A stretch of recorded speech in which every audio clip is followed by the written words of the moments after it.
সোনার দোকানের পেছনের দেওয়াল ভেঙে লুট, সোনার গয়না এবং রূপোর গয়না মিলিয়ে প্রায় 15 লক্ষ টাকার সামগ্রী নিয়ে চম্পট। সোনার দোকানে দুঃসাহসিক ডাকাতি।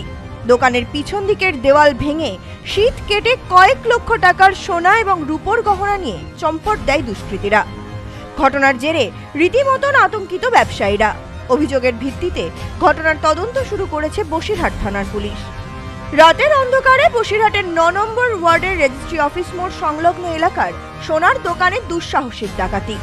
ঘটনায় প্রায় কয়েক লক্ষ টাকার সোনা এবং রূপোর গহনা নিয়ে চম্পট দেয় দুষ্কৃতীরা।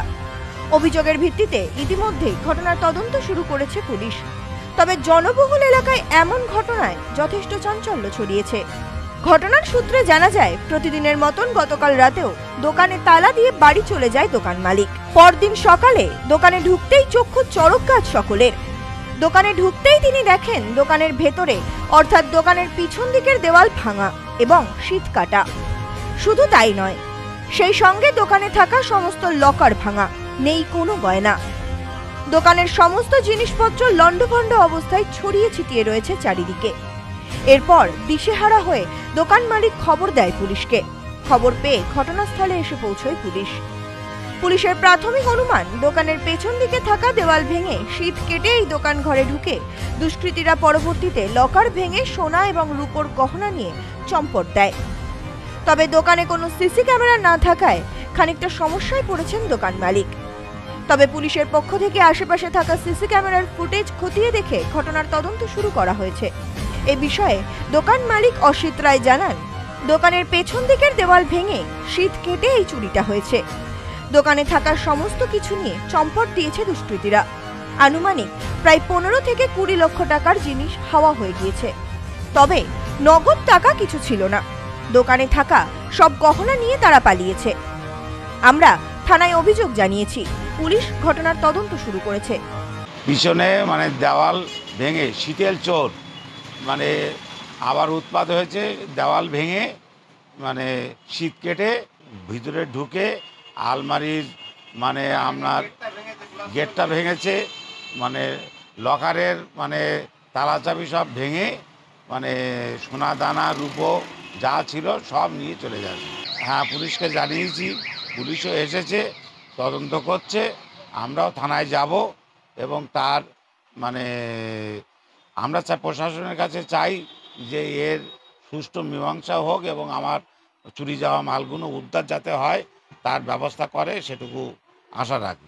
গায়ে গায়ে সোনার দোকান থাকা সত্ত্বেও এইভাবে যে চুরি হবে এ আমি ভাবতেই পারিনি। এই বিষয়ে দোকান মালিকের ছেলে জানান, এমনভাবে চুরি হবে তা ভাবতে পারিনি। তবে সিসি ক্যামেরা থাকলে খুব সহজেই ধরা পড়তো।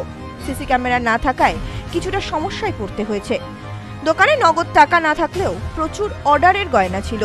সোনা এবং রূপোর সমস্ত গয়নাই চুরি হয়ে গিয়েছে। সকালবেলা 10:30টার সময় যখন আমি এসে দোকান খুলি, তখন আমাদের এই সিন্দুক দুটো হাট আলগা করে খোলা ছিল, সমস্ত বাক্স টাক্স এইভাবে লাগানো ছিল। কিন্তু প্রথমে একটুখানি আমার ভুলে একটু দেখার ভুলে একটুখানি সামনে গিয়ে এগিয়ে দেখি দেওয়াল ভাঙা, সম্পূর্ণ দেওয়াল পুরো ভাঙা। দেওয়াল ভাঙা হয়তো খুব বেশি হলে 2 ফুট বাই 1 ফুট এরকম হবে। কোনো মানুষও সেইভাবে ঢুকতে হয়তো পারবে না, কিন্তু সেইভাবে এটা আমাদের ধারণা ছিল। কিন্তু মানুষ ঢুকে সম্পূর্ণভাবে জায়গায় সব ভেঙে যা ছিল A to Z আমাদের সব কাস্টমারদের মাল যা ছিল সব পাটা পরিষ্কার করে নিয়ে চলে গেছে। রূপোর জিনিস ছিল অন্ততপক্ষে নাই করে হলেও 5-6 লাখ টাকা 10 লাখ টাকার কাছাকাছি রূপোর মাল ছিল। সোনার মাল অনেকটাই ছিল। এবার আমাদের সমস্ত কাস্টমারদের মাল কমসে কম 10-15 ভরি তো চোখ বন্ধ করেছিল।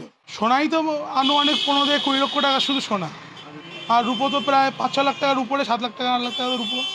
নাইট গার্ড রাস্তায় ঘোরে, এমনি আমাদের সমস্ত সমিতির তরফ থেকে যে নাইট গার্ড থাকে সেগুলো ঘোরে, এছাড়া আর কোনো ছিল না। আমরা চাইছি পুলিশের সহযোগিতায় যেভাবে হোক আমার এই মালটা সম্পূর্ণভাবে উদ্ধার যাতে হয়, এটাই আমি চাই। বসিরহাটে ভরাব বাজারে সোনার দোকানে এমন চুরির ঘটনায় যথেষ্ট আতঙ্কিত ব্যবসায়ীরা। ঘটনার জেরে যথেষ্ট চাঞ্চল্য ছড়িয়েছে গোটা এলাকায়। Bureau report, news no man's land, Basirhat.